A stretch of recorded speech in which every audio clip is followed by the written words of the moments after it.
Hello and welcome to lecture number 11. We are going to be discussing commercial bank operations. This comes from chapter 17 of your book. So in this lecture and throughout this chapter, we will describe the market structure of commercial banks. We'll describe the most common sources of funds for commercial banks.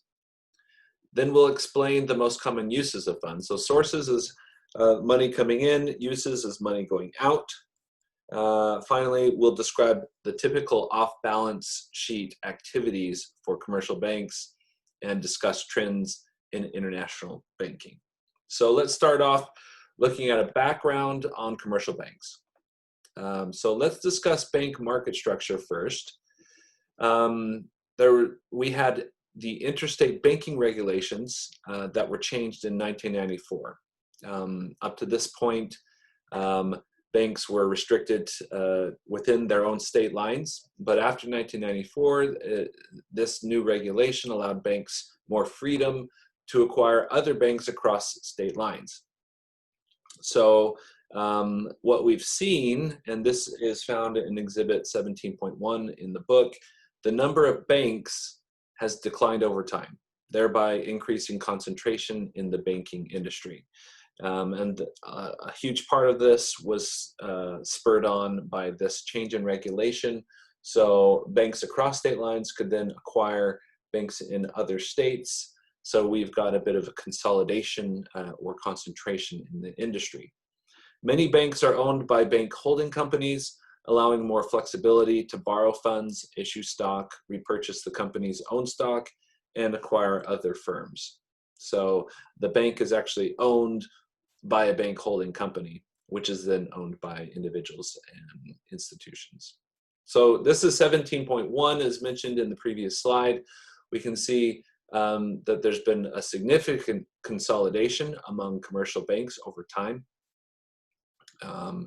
That began even before 1994, but the 1994 deregulation also helped reduce the number of banks that we see. Okay, so this next section, the next set of 8 slides, we're going to be discussing sources of funds for these banks. We'll discuss deposit accounts, which include transaction deposits, saving deposits, time deposits, money market deposit accounts. So those are deposit accounts. Then they have borrowed funds. These could be federal funds that are purchased. They're borrowing from other banks, borrowing from the Federal Reserve Bank, repurchase agreements, and Eurodollar borrowings.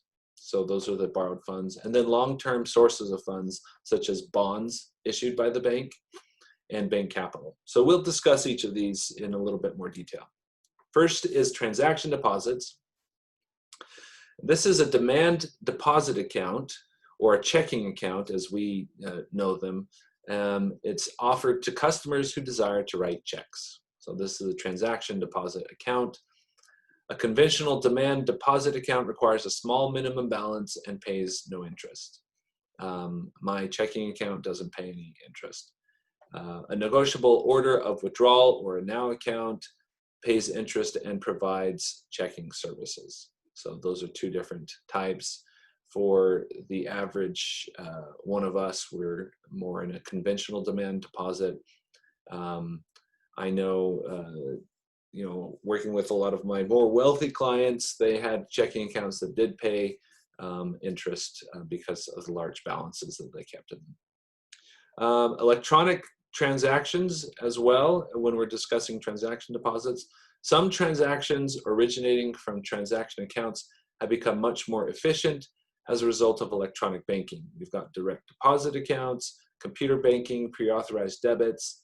I pay my house payment as a pre-authorized debit, and a number of other things. So this has made these types of accounts much more efficient. Then we've got savings deposits. The traditional savings account is the passbook savings account, which does not permit check writing. So I've got a savings account. It does pay a little bit of interest, and I'm not able to write checks out of my savings account. Then we've got time deposits, and these are deposits that cannot be withdrawn until a specified maturity. Typical time deposit would be a certificate of deposit. These also are known as retail CDs. They require a specified minimum amount of funds to be deposited for a specified period of time. Recently, callable CDs have been issued. So I did have, when I worked as an investment advisor for Merrill Lynch, I had clients who wanted to keep their monies more in cash or short-term type investments. One of the things we would look at were CDs, because they would typically pay a higher rate of return, at least they did at the time, when compared to money markets or savings accounts. And that's because you lock up your money for a specified amount of time. So maybe it's a 1 month or a 3 month CD. They can't touch it during that time without penalty. Then we've got negotiable certificates of deposit. They have a specified maturity and require a minimum deposit. Maturities are typically short-term, and the minimum deposit is $100,000. There's a secondary market for NCDs. Sorry, there is not a secondary market for NCDs, but there is a secondary market for retail CDs. Money market deposit accounts, these differ from conventional time deposits in that they do not specify a maturity. They provide limited check writing ability and require a larger minimum balance and offer a higher yield. Okay, and so what happens are the funds are invested in short-term investments typically, and those investments tend to yield a higher return than, say, a savings or conventional time deposit accounts. Fed funds purchases. This represents a liability to the borrowing bank and an asset to the lending bank. So Fed fund transactions are done between banks. So as we discussed before, banks will have a reserve requirement. And this isn't the only reason why they might borrow from another bank, but it's a common reason. And if a bank is under their reserve requirement, they'll need to borrow overnight from another bank. And that is a Fed funds purchase when they borrow from another bank. The intent is to correct short-term fund imbalances by banks. The interest rate charged in the federal funds market is called the Fed funds rate or federal funds rate. So that's from one bank to another. Banks can also borrow directly from the Federal Reserve. If they're a member bank, the Federal Reserve district banks regulate certain activities of banks and provide short-term loans to banks, often referred to as borrowing at the discount window. So discount. The interest rate charged is the primary credit lending rate, and it's mainly used to resolve a temporary shortage of funds, very similar to the Fed funds borrowing. Then we have repurchase agreements. And again, all the things we're discussing right now are sources of funds. Where does the bank get money? So they get it from deposits, they get it from borrowing. Repurchase agreements represent the sale of securities with an agreement to purchase the securities at a specified date and price. So it's basically a loan backed by securities. So they sell the securities with an agreement that they would buy them back. Very similar to borrowing money, issuing stock, and then paying back the loan and receiving the stock back. It occurs through a telecommunications network connecting large banks, these repurchase agreements. We also have Eurodollar borrowings. They may borrow dollars from those banks outside of the United States. These are typically in Europe that accept dollar-denominated deposits or Eurodollars. So they can borrow from banks outside of the US. Bonds issued by the bank. So the bank can actually issue bonds, which is a form of borrowing, where they'll sell a bond, they receive those funds, but they have to pay them back later on. And in the meantime, they typically will pay an interest rate, a fixed interest rate. So banks own fixed assets such as land, buildings, and equipment, which are usually financed with long-term sources such as the issuance of bonds. Common purchasers of these bonds are households and various financial institutions. So banks can issue bonds to raise funds. Then we also have bank capital. And the bank capital represents funds acquired by the issuance of stock or the retention of earnings.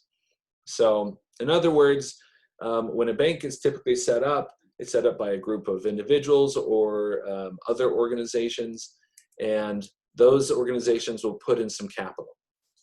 They'll buy stock in this new bank, and so they own stock, the purchasers of this, and in exchange for the stock, they've put in some capital. So that's one way.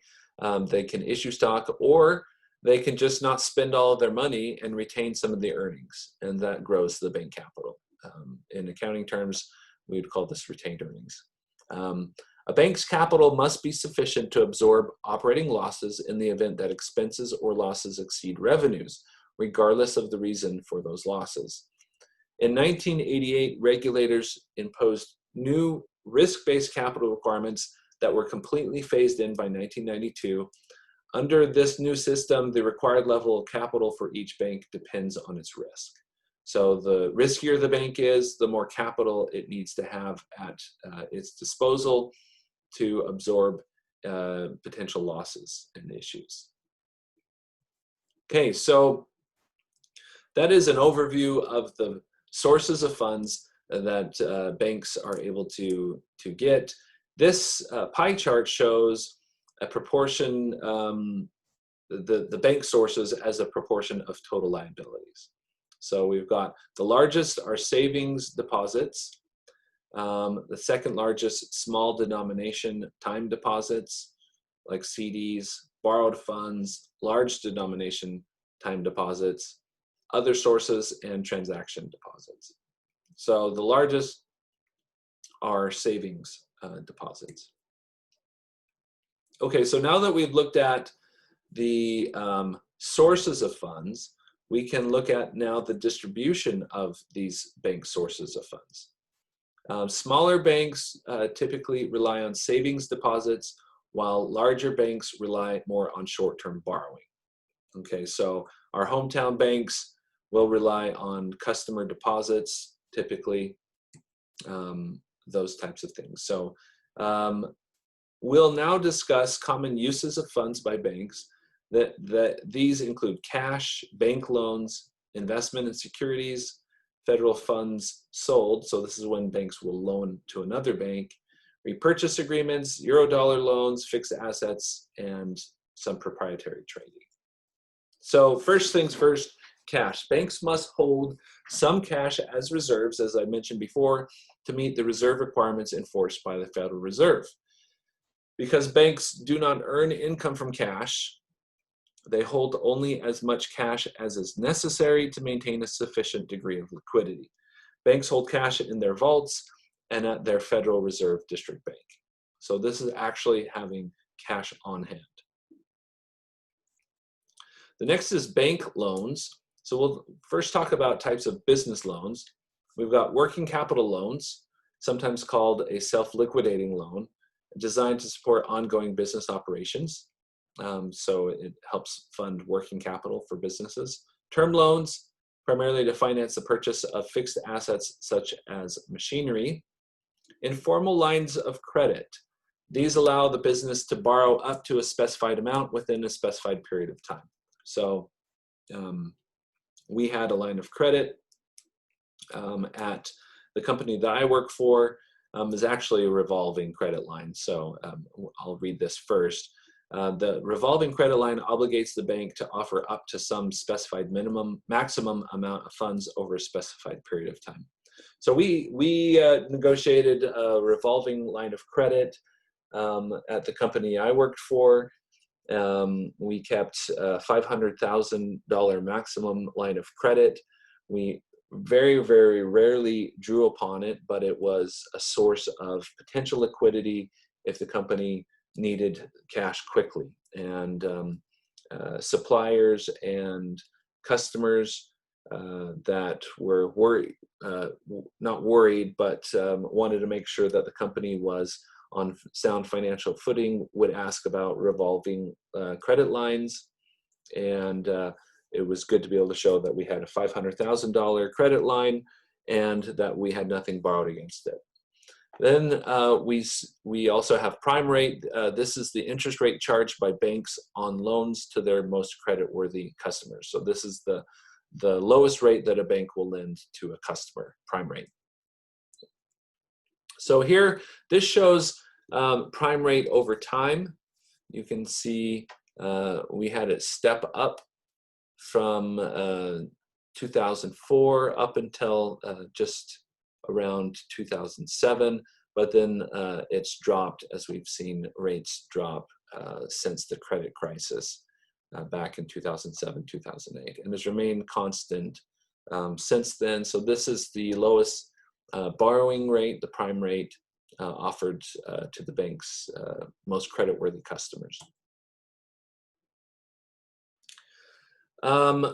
To continue with bank loans, we're going to look at loan participations. One bank serves as the lead bank by arranging for the documentation, disbursement, and payment structure of the loan. But with these types of loans, other banks will supply funds that are channeled to the borrower by the lead bank. So these types of loans are typically very large, where one bank doesn't want total exposure to the loan, and so they bring in a consortium of banks, if you will, that will help lend, but one will serve as a lead bank to deal with all the paperwork and logistics. Loans supporting leverage buyouts. This is another type of lending. So with the leverage buyout, a management group or business will rely mostly on debt to purchase the equity of another business. I've got a buddy who runs a private equity firm, and this is the way he does a lot of his private equity deals. He'll go in, he'll lever up he'll borrow basically to purchase the equity of the business, and so they're leveraged buyouts. Firms request leveraged buyout financing because they perceive that the market value of certain publicly held shares are too low. And so it's a great way, but it does add an element of risk because if the market value was fairly priced or overpriced, it may be difficult for them to pay back the loans for the leverage buyout. There are collateral requirements on business loans. Typically, commercial banks are increasingly accepting intangible assets, though, as collateral, such as patents, brand names, and licenses to franchise and distributorships. This shows how sophisticated some of these commercial banks are getting, where they're able to use these types of intangibles as collateral for loans. A lot of the traditional collateral are property, plant, and equipment that can be used as collateral. There's a portion of liability on business loans for the lender. In recent years, businesses that previously obtained loans from banks have filed lawsuits claiming that the banks terminated further financing without sufficient notice. So this is an interesting turn of events where the borrowers are starting to sue banks because the banks haven't extended additional credit to these customers. We see fluctuation in volume of business loans, how many business loans are occurring. When the economy is strong, businesses are more willing to finance expansions. And so if things are looking good and if companies are feeling like they can pay back a loan, they'll be more willing to borrow to continue to grow. Okay, now let's look at types of consumer loans. The first we'll discuss are installment loans. These are loans to finance purchases of cars and household products. And so they are in installment, as the name suggests. Banks also provide credit cards to consumers who qualify, enabling them to purchase various goods without having to reapply for credit on each purchase. Credit cards have become obviously very, very common and are a convenient way to purchase. Since the interest rate on credit card loans and personal loans is typically much higher than the cost of funds, many commercial banks have pursued these types of loans as a means of increasing their earnings. However, when times really get tough, these are the loans that are the first to go unpaid. These are the ones that default first, and as a result, the banks, if they have or are adding additional credit card loans or other types of personal loans, they're taking on additional risk. Then we have real estate loans. These are typically for residential real estate. The maturity on a mortgage is typically 15 to 30 years, although shorter term mortgages with a balloon payment are also common. The loan is collateralized or backed by the residence that's being purchased. Commercial banks will also provide commercial real estate loans, such as loans to build shopping malls or other things. And so the company that I worked for, we were a commercial electrical contractor where we built hospitals and buildings on university campuses, prisons, and other types of things. Those projects were almost always financed through commercial real estate loans. So the funds that were paid to our company came from borrowed funds. Okay, the next use that we're going to look at are investments in securities. So banks will use the funds that they have to invest in securities. The first security we'll look at are treasury and agency securities. So these are issued by the Treasury, the federal government. Banks purchase treasury securities as well as securities issued by agencies of the federal government. They'll also purchase corporate and municipal bonds. Although corporate bonds are subject to more credit risk, especially in comparison to federal government bonds, they offer a higher rate of return than treasury or agency securities, so they're attractive from a potential return standpoint. Also, municipal bonds exhibit some degree of risk, but can also provide an attractive after-tax return to banks. So there's some tax advantages for municipal bonds. Then we see mortgage-backed securities. They can purchase packages of mortgages in mortgage-backed securities with their funds. They can lend money to other banks. These are when they sell federal funds. Some banks lend funds to other banks in the federal funds market. The funds sold or lent out will be returned with interest at the time specified in the loan agreement. So loaning to another bank. And they can do repurchase agreements. Repurchase agreements involve repurchasing the securities it had previously sold. So if they had borrowed funds by selling securities through a repurchase agreement, then they're able to then repay that loan by purchasing those securities back. Banks can act as the lender on a repurchase or repo by purchasing a corporation's holdings of treasury securities and then selling them back at a later date. We've got Eurodollar loans. Eurodollar loans are short-term and denominated in large amounts, such as $1 million or more. Fixed assets as well. Banks have to maintain a certain amount of fixed assets, such as office buildings and land, in order to operate, so they can conduct their business. Banks will also do proprietary trading, so they'll trade on their own account. When we use the term proprietary, we mean they're not trading for a customer of the bank, they're trading for their own purposes, the use of bank funds to make investments in their own account.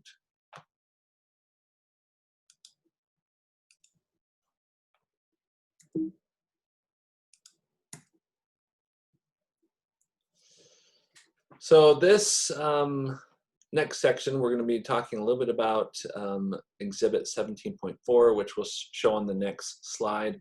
This is a summary of bank uses of funds. Loans make up about 59% of bank assets in total. Securities account for 27% of bank assets. So a commercial bank balance sheet, each commercial bank determines its own composition of liabilities and assets, which determines its specific operations. Not every bank is created equal, and some will have different types of needs, and as a result will have differences in their balance sheets. So here are the bank uses of funds. You can see securities here as a proportion of total assets, real estate loans, commercial loans, cash and non-interest bearing assets, other loans, and consumer loans. This is the balance sheet of Hornet Bank as of June 30th, 2013. So this will just give you an idea of a balance sheet. So on the left-hand side, we have assets. On the right-hand side, we've got liabilities and stockholder equity. You can see out of 1,000, this is a million, so we're talking about a billion. Out of $1 billion in assets, 50 million are cash. We've got 400 million in commercial loans, 250 million in consumer loans, 80 million in treasury securities, 120 in corporate securities. They've lent out 10, so that's a loan. This is a receivable, if you will. Repurchase agreements, again, 20 million. This bank has 0 euro dollar loans and 70 million in fixed assets. So you can see the proportion of total assets. The largest was commercial loans here. Now, what about liabilities? So liabilities, why are these deposits a liability? It's because it's not their money. You can think of it as when you deposit money in a bank, it's still your money, and the bank is kind of borrowing it so that they can lend it out again and again and again. And so they owe it back to you. It's a liability on their balance sheet. Okay, so we've got 250 million in demand deposits, 60 million in now accounts. We've got 200 million in money market deposit accounts, 250 million in short-term CDs. Then we've got longer-term CDs and long-term debt. And then our stockholders' equity section has 50 million in common stock issued, as well as 40 million in retained earnings. So you can see the allocation amongst the different assets, liabilities, and equity for a typical bank. So how do commercial banks finance economic growth out there in the world? Well, this is a flow of funds. You can see households will deposit funds into commercial banks. Commercial banks will then lend those funds out in commercial loans to corporations who will use those to expand. So that encourages economic growth. Also, there are consumer loans, which will spur on household purchases. So people will go out and buy things that they don't need, which will spur on economic growth. We've got purchases of treasury securities, which gives funds to the treasury so they can spend, and purchases of municipal securities, which gives funds to municipal governments and they can spend as well. So the banking system does make a situation where economic growth is possible, and it encourages continued economic growth. What about off-balance sheet activities? We've got 5 different off-balance sheet activities we're going to discuss: loan commitments, standby letters of credit, forward contracts on currencies, interest rate swap contracts, and credit default swap contracts. So first is loan commitments.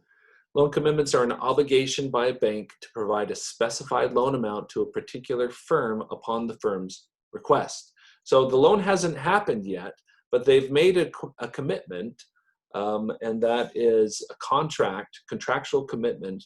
And so if the firm that they've made this agreement with comes to them to borrow those funds, they have to do that. So also there are note issuance facilities, NIFs. This is a type of loan commitment in which the bank agrees to purchase the commercial paper of a firm if the firm cannot place its paper in the market at an acceptable interest rate. So you've got a firm, a big firm, let's say Coca-Cola, that is going to borrow some short-term borrowing by selling commercial paper. These are short-term loans out on the market. Banks can commit to purchase those commercial paper if they're not purchased on the open market. So that is a loan commitment. It hasn't happened yet, but they've committed to it. Standby letters of credit backs a customer's obligation to a third party. And so while the customer hasn't needed to pay that third party, the bank stands ready to lend it to them as needed. We've got forward contracts on currencies. These are agreements between a customer and a bank to exchange one currency for another on a particular future date at a specified exchange rate. So this is a commitment to a transaction that has not yet happened yet. Interest rate swap contracts are where two parties agree to periodically exchange interest payments on a specified notional amount of principal. We've talked about these before in previous chapters. The bank receives a transaction fee for its services. That's why they would do this interest rate swap. Credit default swap contracts. These are privately negotiated contracts that protect investors against the risk of default on particular debt securities. So these are all off-balance sheet activities, meaning they typically haven't even happened yet. It's just a possibility. And so it can add a certain amount of risk to banks, these off-balance sheet activities. So it's important if we're looking to be an analyst or look at a bank to analyze their level of risk, we have to look at these off-balance sheet activities as well. Finally, we're going to discuss international banking. International expansion has occurred as a result of banking, as we talked about economic growth. The most common way for U.S. commercial banks to expand internationally is by establishing branches, full-service banking offices that can compete directly with other banks located in a particular area. And you see this, banks will try and expand internationally and set up shop in another country. U.S. banks have recently established foreign subsidiaries wherever they expect more foreign expansion by U.S. firms. So if a U.S. Multinational firm is looking to expand into countries, U.S. banks might be interested in also expanding in those areas so they can support their U.S. firms and get business from them. What about the impact of the euro on global competition? The euro, of course, is the currency for the European Union, and it was adopted in the late 90s and was meant to foster trade and help the European Union countries. So the impact of the euro on global competition, it simplifies transactions and reduces exposure to exchange risk. Each of the European countries had their own different currency, and there was always exposure to exchange risk as a result of that, which that exchange risk discourages trade amongst those nations. The impact of the euro may also encourage firms to engage in stock and bond offerings to support European businesses. With European countries such as Greece, Spain, and Portugal, however, experiencing weak economies and large budget deficits, banks with large loans to these countries are exposed to the possibility of loan defaults. So while it's great to be able to expand internationally and provide lending internationally, international exposure adds complexity and risk for any bank. With that, the remaining slides are the summary. I'm not going to read through them, I encourage you to pause on each slide or download the PowerPoint and read through these. Make sure you understand the topics that were discussed. And if you have got any questions, go back and read the book or re-listen to the PowerPoint presentation, or give me a call. So there's page 1 of 4, page 2 of 4, page 3 of 4, and page 4 of 4. Thank you very much.